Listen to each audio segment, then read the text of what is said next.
I came up with a vaccine, with 3 vaccines. All are very, very good. Came up with 3 of them in less than 9 months. The vaccine is one of the greatest achievements of mankind. No, dadgummit. Jack Schmidt having a few problems.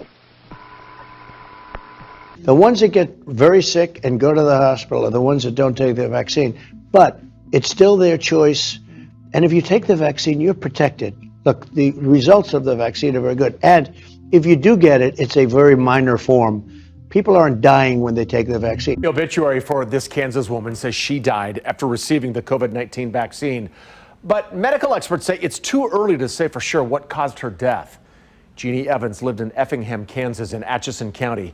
KCTV5's Greg Payne has spoken with several people who knew her. Greg, what are you learning about all of this? Yeah, Brad, right now the community is in mourning, and this being such a small town with less than 600 people, everybody knew Jeannie. Right up there at the bar. She liked to be close to the cash register. John Dove, the owner of Dove's Nest, says 68-year-old Jeannie Evans was a regular at the restaurant. She's 68 years old. She was a fireball, man. Yesterday, Evans, a former Effingham City Council member and beloved local store clerk, passed away. I think because everybody did know Jeannie and a lot of people grew up with her, yesterday was kind of a solemn day for everybody. You know, everybody that passed through the doors here yesterday spoke of her. Even today, customers are coming in, you know, asking if we've heard anything more about what happened to her. And Evans' obituary says she died at Stormont Vale Hospital from a reaction to the COVID vaccine. The hospital told us today her cause of death hasn't been determined. We reached out to the Kansas Department of Health about the situation. They say she was vaccinated in Jefferson County and that during the waiting period after the shot, she experienced a severe allergic reaction. KCTV5's investigative reporter Angie Roccono spent the day learning how cases like this are investigated and just how many deaths have been officially reported. There is a nationwide tracking system called VAERS, Vaccine Adverse Event Reporting System. Most of us aren't aware of it, but our doctors certainly are. And this is where you go report symptoms, reactions, and even death. Relax, 1, 2, 3. Your doctor is required to report known problems. There you go. All right. You can also fill out a report for yourself or a loved one. Just fill out an online form. We have the link on our website. It asks for basic information: what date you took the vaccine, what type of shot, what were your symptoms or problems, and do you have other health conditions? This is maintained by the CDC.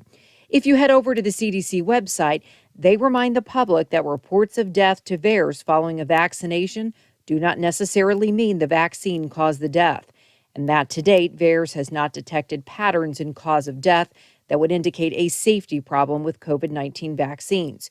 You can see how they put that in bold. But some doctors and families have their suspicions. We did some digging. 2,216 reports of death have been entered into VAERS since January. This information comes straight from the CDC. 2,216. Not everyone is going public with their concerns like Jeannie's family. Some other families are. She got sick right away. There was a case in Utah involving a 39-year-old mother who got sick following her second vaccination and died.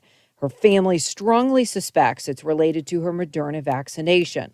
They have been public about it. It all went so fast. She was healthy, happy, active, the greatest mom you ever saw in your life. And then she was so sick that she was, in less than probably 12 hours, she was intubated and on life support. And then she passed 30 hours after we took her to the emergency room. Utah's chief medical examiner says proving vaccine as a cause of death almost never happens unless it's a clear anaphylactic reaction.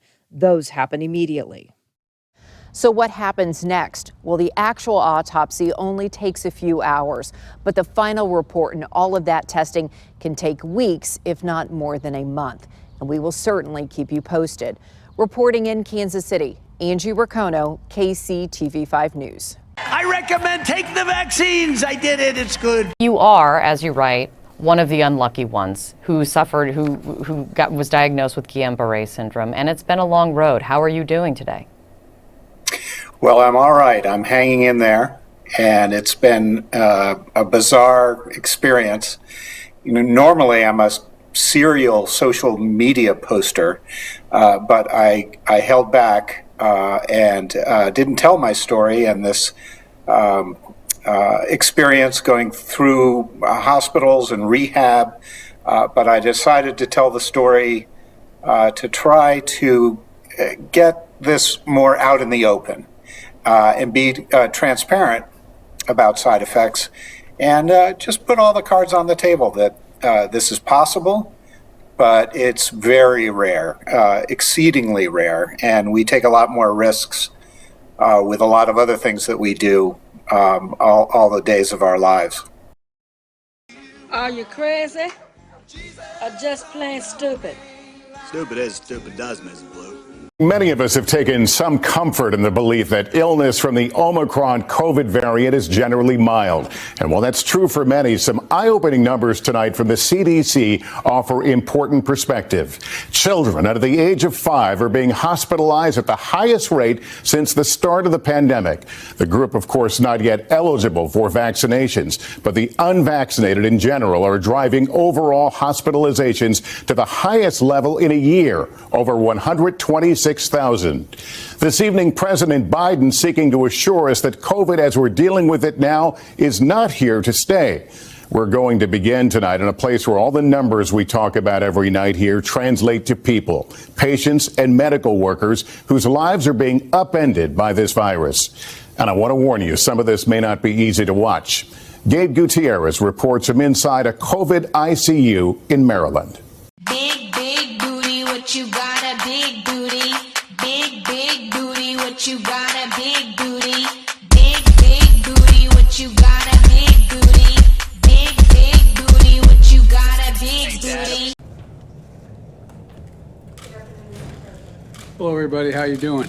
Like I did in my first and second COVID-19 vaccination shot, I'm about to get my booster shot and do it publicly.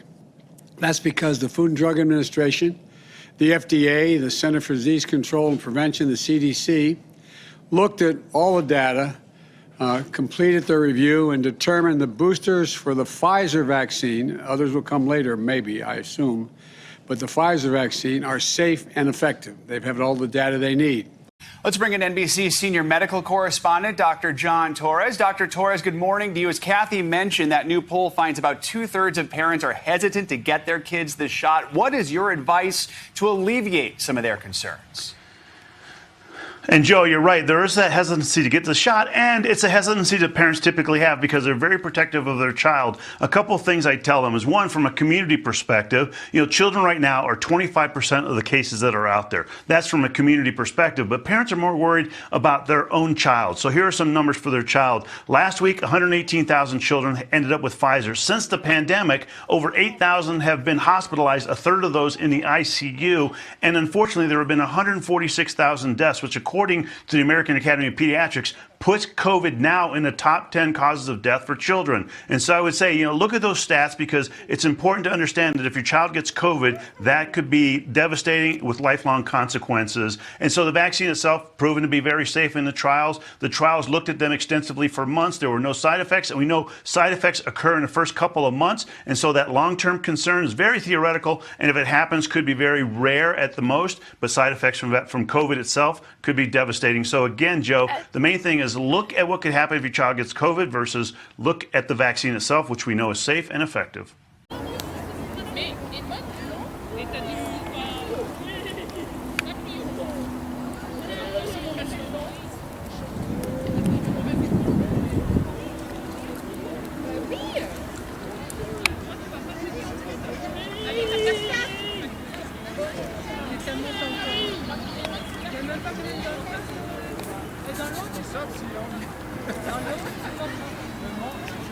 The whole beach is full of handicapped people, children, really so many.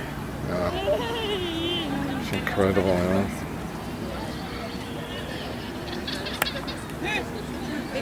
Should have liberated all these poor souls, we know now that we are souls, it's probably all because of vaccinations.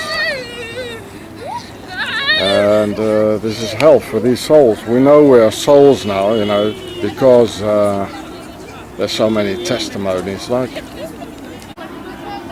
and look at this, poor souls, you know. They all are, you know, all from this, like, all these kids, you know. Don't know whether really already start looking at me like, you know, you can't film. Oh, they're all taking pictures, like, you know. And you know, should liberate all these, you know, poor souls, you know. And there are more and more. It's all because of vaccinations, you know. So it's all about Pharaoh, and it's full of pink list killers, you know, like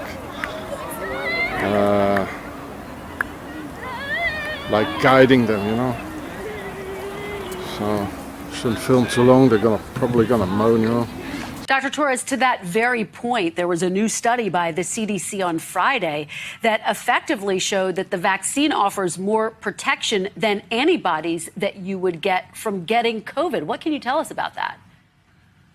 And Kristen, this answers that question that a lot of people have about natural immunity. If I have COVID, am I protected? And it turns out not as well as if you get the vaccine. As a matter of fact, they looked at 7,000 people in a variety of states around the country who had COVID, recovered, and ended up getting COVID again and hospitalized versus those who got vaccinated and had breakthrough infections. You were over 5 times more likely to have COVID if you had natural immunity and had not gotten vaccinated. So that vaccine is giving you much more protection than COVID itself. So this is answering that question that a lot of people have had. Dr. Torres, quickly on this last one, Halloween is on Sunday. Is it safe to take the kiddos trick-or-treating? This year is a great year to take them trick-or-treating. Experts, I want them to go out trick-or-treating. Just be safe like you normally would for Halloween. But this one, take some hand sanitizer. If you're in a car with other friends, keep the windows down. If you're handing out candy, have hand sanitizer. Sanitize your hands before you give them the candy. And of course, kids, have a lot of fun, but wait till you get home with that candy so your parents can look through it, make sure it's all safe, and just give you the amounts that you need to eat because you don't want to eat the whole bag.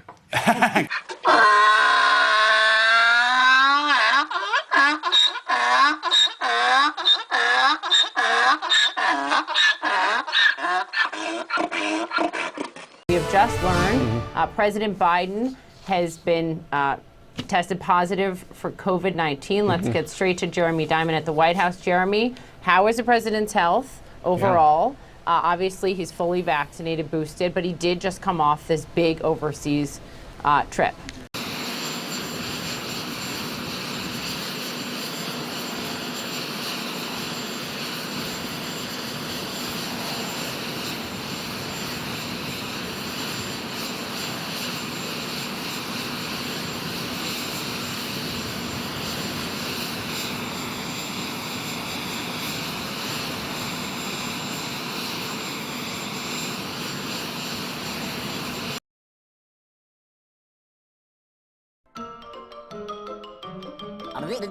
That's all, folks.